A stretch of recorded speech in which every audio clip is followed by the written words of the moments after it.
Welcome to Dhamma on the Sidewalk, insights, interviews, and practical tips on the teachings of the Buddha for people of all walks of life, attuning, exploring, integrating the teachings in everyday life. Simple Dhamma for daily life. I'm Asoka, hosting Dhamma Capsule for people like you.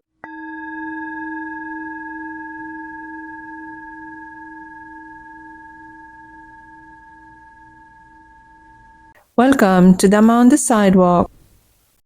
This conversation with a Swamini is entirely about devotion.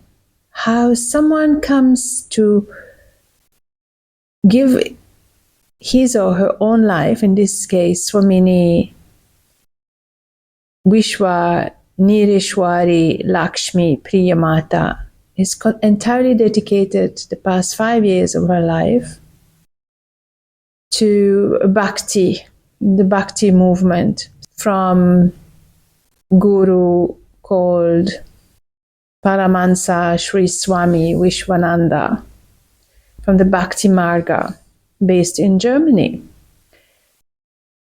but as well as distributed in the world as a large organization. Bhakti Marga. So Bhakti is a Sanskrit word for devotion. It's a devotion. The most frequently is through chanting and kirtans and satsangs, and it's a very energetic form of devotion. The word devotion comes from Latin, to vow, to promise, or to dedicate. And to be devoted is actually related to a full commitment of time, energy, attention, and wholehearted offering. The Buddha, while encouraging devotional practices like bowing and chanting and offering incense, he challenged those traditional views, asserted that while it is important, its primary value of ritual is just symbolic, and that it is the intention that really matters more than the action. But devotion, regardless of whether we're Buddhist or not, devotion expresses humility. Even any form of expression of giving something out, regardless of the traditions, an expression of humility and gratitude and appreciation is something that is quite recurrent. Bowing is an act of humility. Well, with devotion, this goes a step further in the sense that there is really a sense of connecting with a consciousness, and that's what this conversation is all about with Swamini, Vishwa, Nireeshwari, Lakshmi, Priya Mata. It was recorded outdoors in a small village in India, and so there is a bit of a background noise, but however, in the intensity with which she shares her love for the practice and how she came about it is really picking up on the heart.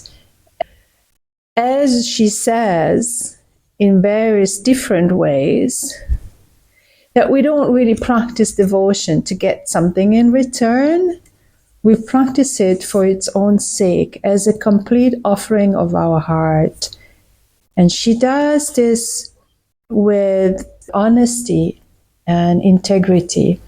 So listening to her is almost another act of devotion, of opening up the space for her to express how she truly loves her practice. So let's listen to Swamini.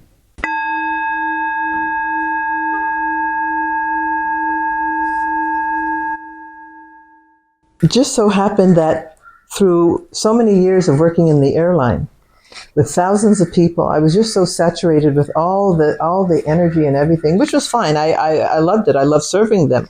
It was wonderful. I truly loved it. But it got to a point, within after 20 years, 25 years, I was like, okay, I need to go and meditate. I want my connection with God, and I want it now. This is my determination. This is my determination when I spoke to God in my apartment in Toronto. I said, you know what? Enough is enough. You've given me everything I asked for. I'm honored by that. I said, but now you need to give me what I want, and what I want is you. And I need to meditate. I need to get that closeness back. I need to have that with me. And no sooner did I say that, within 2 hours, 2 days, well, it seemed like 2 hours, but within 2 days, a flight attendant who I knew, I didn't see her maybe for 3 or 4 years. Her and I came out of 2 different elevators at the same time. And she, we were both, oh my goodness, look at you, how are you? And so on, joyful. She started telling me about her guru. Well, I'm from North America. I don't know nothing about a guru. But I was impressed when we were talking for a while. And he has an ashram. As soon as she said ashram, I said, where is that? I said, I need to have some time off. I need to go and meditate. So basically, to make a long story short, my whole purpose was to go to an ashram to meditate. 2 days after I met her, everything happened in 2 days, 2 days. After I met her, I booked myself the flight, and I was off to Germany, snap. She gave me the details. I went there. I had tights on. I didn't know nothing about the ashram. I had tights, and you don't go to an ashram with, body tights and all this kind of thing. And, but anyways, I went, didn't know any better. And I was ever so joyful just being there, smelling the energy and just smelling the environment and the energy and feeling it. It just gave me so much joy. And as soon as I got there, I spoke to someone who was also from the USA. And she told me about the sadhana program. She told me about Om chanting and all these wonderful practices. And I said, I want that. Yes, I will do that. When does that start? I was so hungry. I was like, yes, I want that. And yes, I want that. It was like I'm in the candy store, and now I'm getting all that I've asked God for, that I wanted this joy. I stayed there for exactly 6 days. I met the guru on the 4th day I was there. And I saw everyone standing up in honor, and they were like statues all standing around in silence. And I wasn't familiar with this type of thing. So I tried to avoid any kind of movement myself. So I casually, slowly meandered my way around everybody to go into the temple, because that's where they were going to do their puja and everything, and their sats and the kirtan. So I get in there, and everyone's singing, and I'm all joyful just thinking about it. I'm so happy.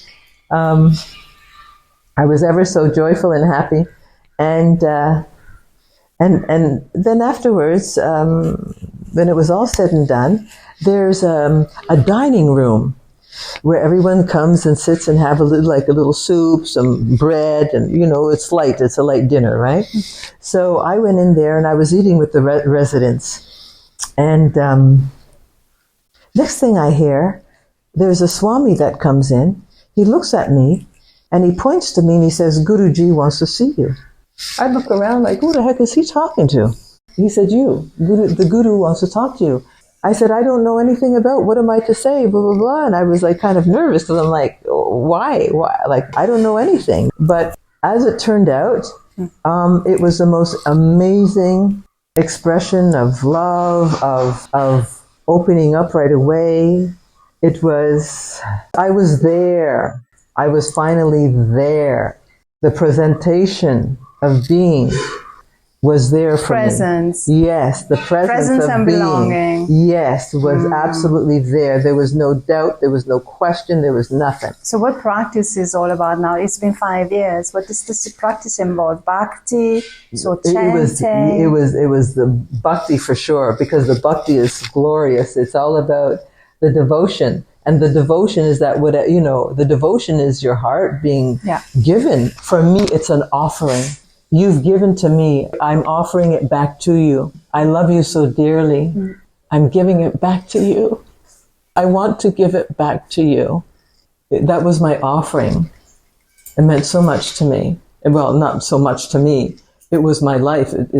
So I received the mantra from the Guru that night. Is it a mantra similar for everyone, or is it? Oh, yes, everyone can. No, I didn't get a Guru mantra. That's after 12 years, I've told. He gave me a mantra that others have, which is Om Namo Narayanaya. Not knowing anything about Hinduism, I went back to Toronto. I went back home within a couple of days, and I started to record it. I recorded it on my phone. And because my hair is long, I said, you know what? They said I should be doing japa every day, as often as I can. So I said, because, I'm a dreamer. So my imagination is still childlike, which is my treasure. It's who I am. So I had all these wonderful things, how I can do and how I can make it happen. And I can see it all manifesting that way without even having to consciously, make it happen myself. And so what I did, I recorded the mantra.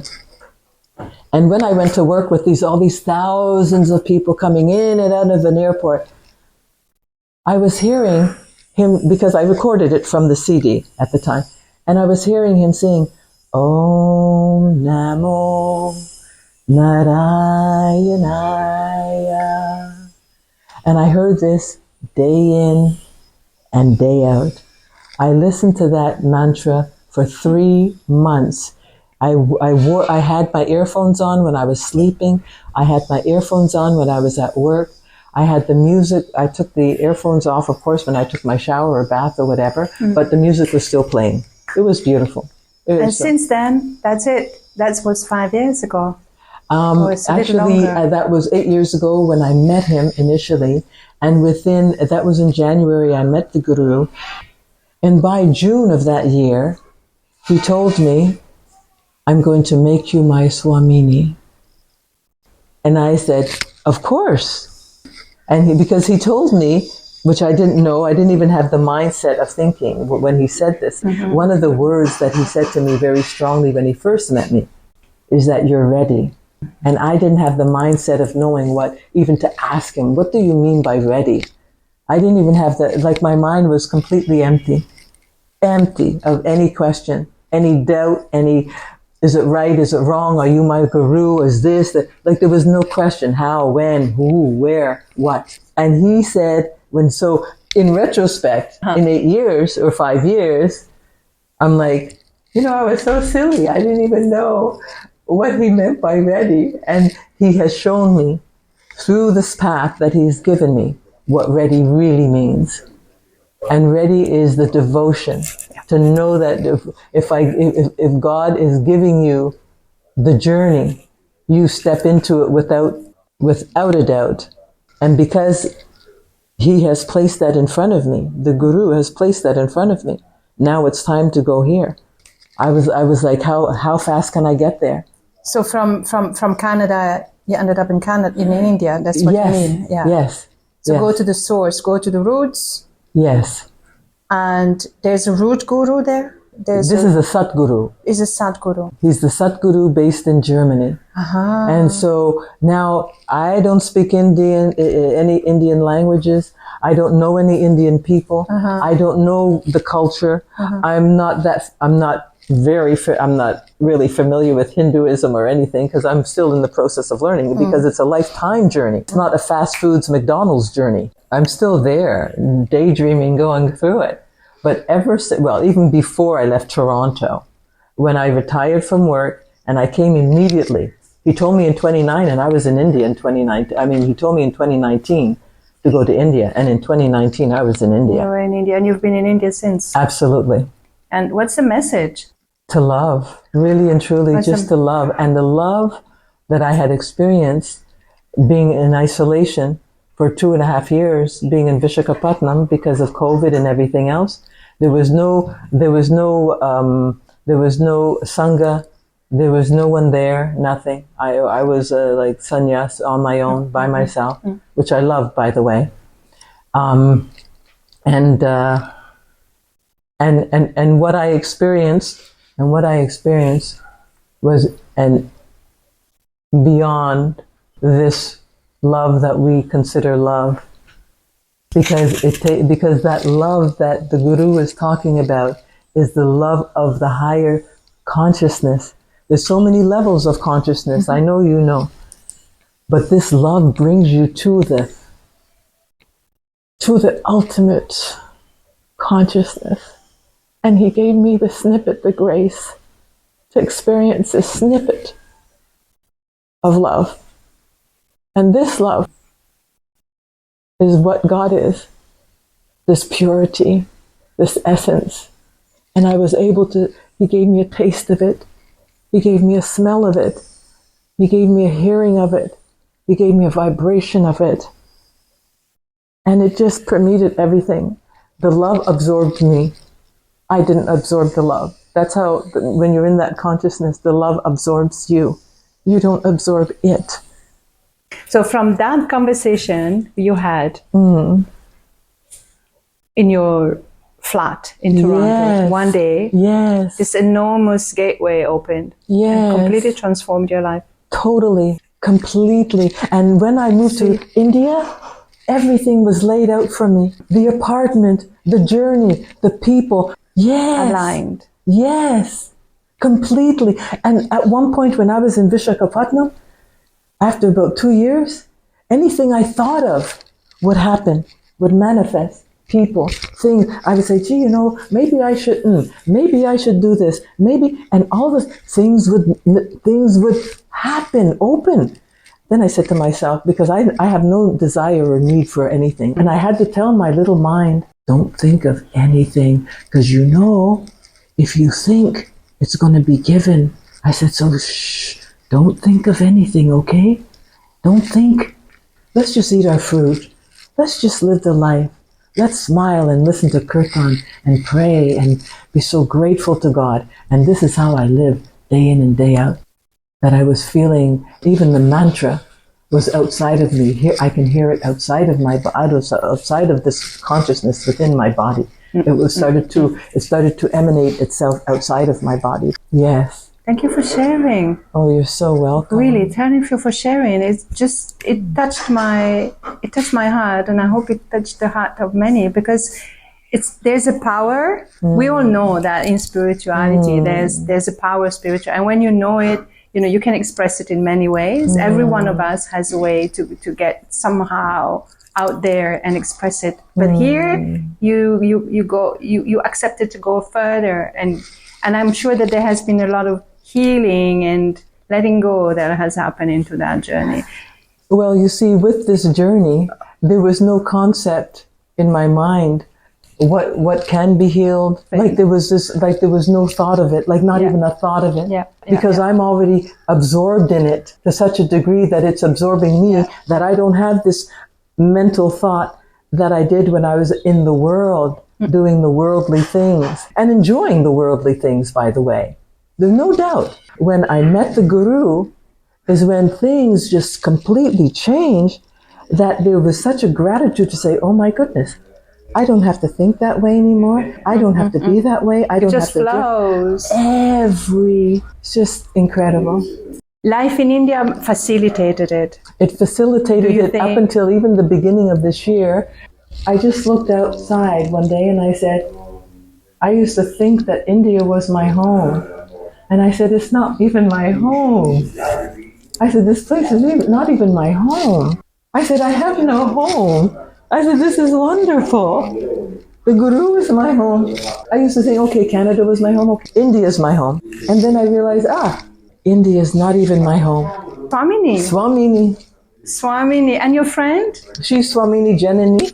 And I am Swamini Vishwa, Nireeshwari, Lakshmi, Priya Mata. You're going to have to write this down for me. Yeah. Well, actually, and because in Canada, we're able to change our name, because I am not doing it 50%. fully in. Before I came to India, it was fully in. All my papers at work, driver's license, health card, everything, visa, bank, everything. Swamini, Vishwa, Nireeshwari, Lakshmi, Priya Mata. I love you. I love you more. I love you more. Thank you. You're welcome.